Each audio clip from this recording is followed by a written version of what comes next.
return to the final, and an epic Game 6 awaits us. It all goes down tonight. Game 6, it's win or go home for Victor Wembanyama and the San Antonio Spurs. And these are the games that make stars. This is where pressure can make a gem of a game. This series, it's taught us that Wemby, he needs to be that superstar for San Antonio, because you can see right here, in their wins, he's dominated, right? To the tune of 37 points, 16 rebounds a game.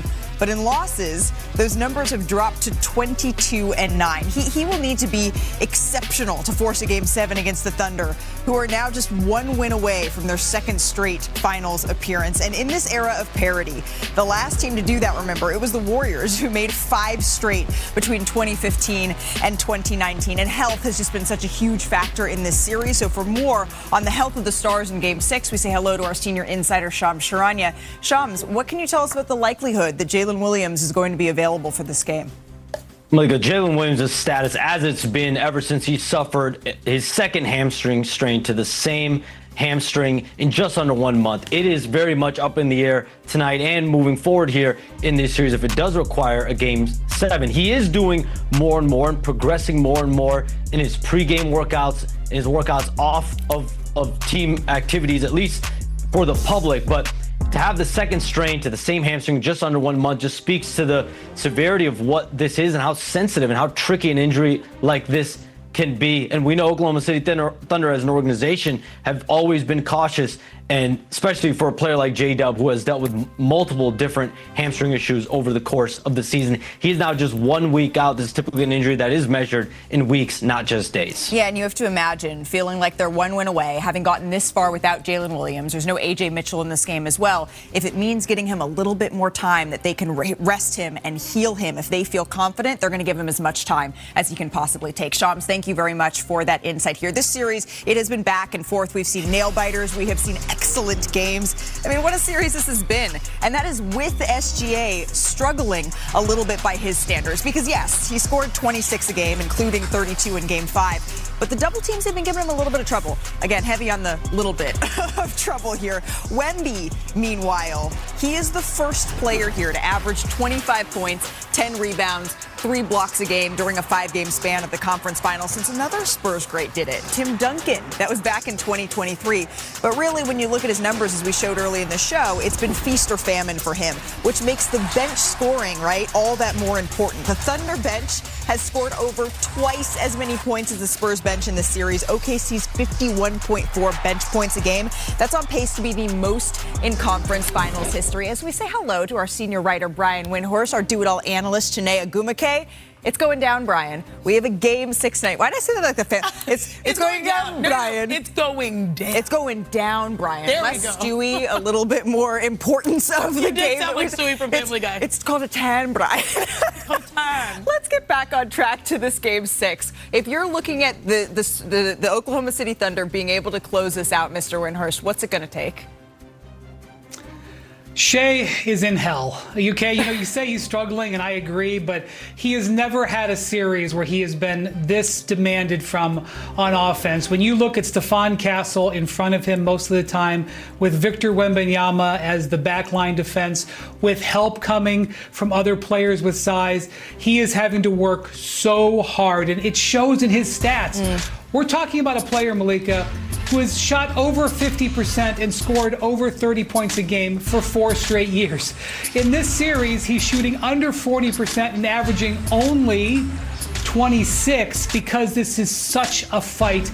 And it's really a joy to watch. I know people out there, some people are counting how many times he falls and whatever.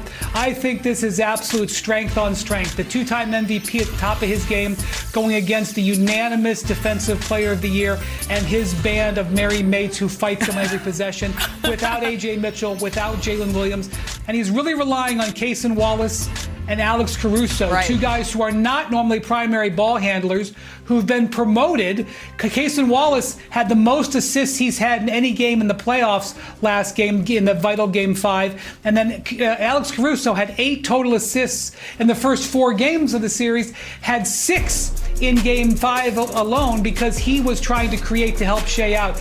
It is taking a village to beat this powerful Spurs defense. What's interesting, Wendy, is that last year in their path to the NBA Finals and winning a championship, we saw that Shea's going to get to his numbers. He's going to be the MVP. He's going to be the top dog. But J-Dub emerged as a certified number 2 option, averaging over 20 points in that series versus the Indiana Pacers. He won them game 5. Exactly, completely. And different players, that's a perfect segue, have won them games, albeit role players playing like all-stars in the moments that demand it. In game 1, it was Alex Caruso. That was like the game 1. Even though they didn't win, you're still seeing big performances. Finally, the number 2 showed up. Right? Chet Holmgren. He's going to be critical. He finally got a double-double, 16 and 11. But it's more than that, because on the road, your supporting cast has to make shots. No better example of this than Chet Holmgren showing up on the road. But also, let me add into the conversation, into the group chat, Alex Caruso. Alex Caruso at home has averaged 23 points per game, shooting 58% from 3.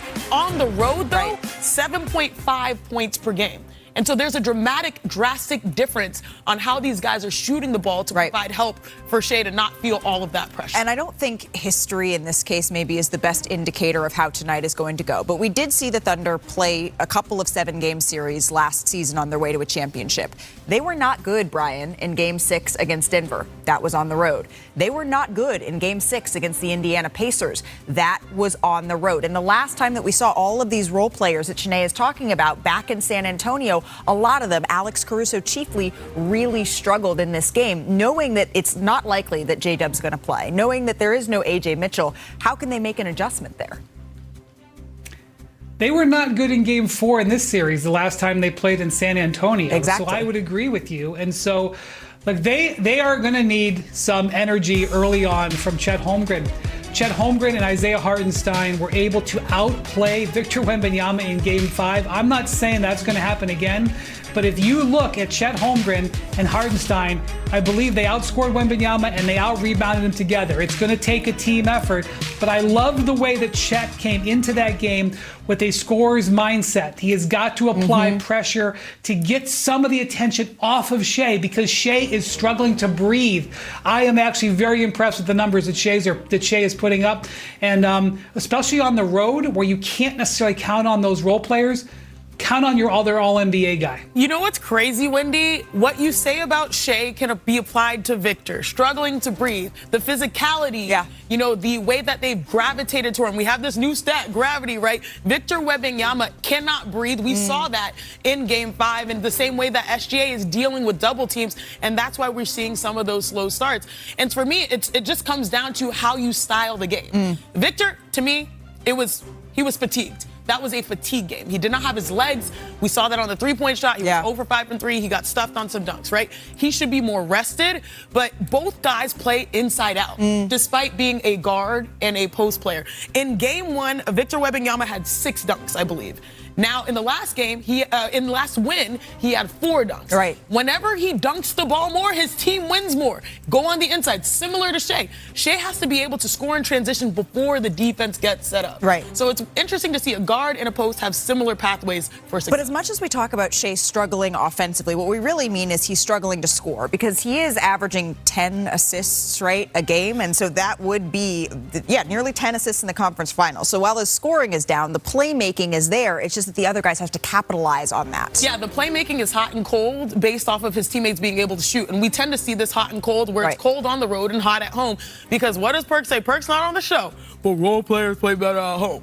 He's not lying. He's been saying it for a very long time. That was very good. But that is, was that good? Yeah, that was good. But that is absolutely the truth. And so I think for Shea, again, beating the defense down the floor and attacking there, what's crazy is that Victor is always looming.